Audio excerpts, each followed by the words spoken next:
سلام. جسارتا اسمتون چیه؟ یعقوب هستم.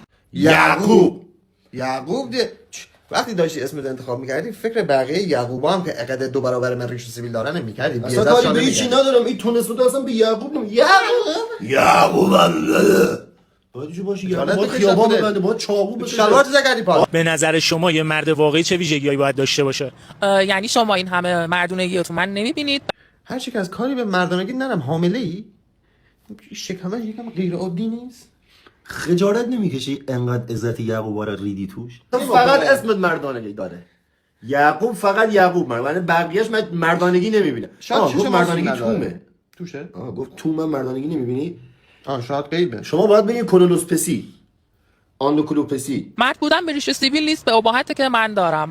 به ریش و سیبیل 100 بار گفتم یه ریش و سیبیل بزن به این چیزا. اون ژیلت کو؟ انقدر سیبیل گذاشتی نگاه یعقوب.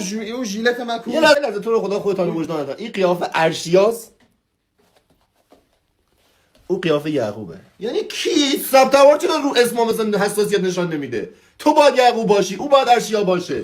اون نهایتا یعقوب مثلا یعقوب مثل همون رو من مردم، مرد. چه صدا صحیح میفرمایید. تو یه چند تا چیزم علاوه بر مردانگی اضافه داری. صحیح تو یه میفرمایید. چند تا چیز داری که مثلا ما نمیتونیم مثلا داریم ولی نمیتونیم. یکیش مثلا همون تون صدا نازل.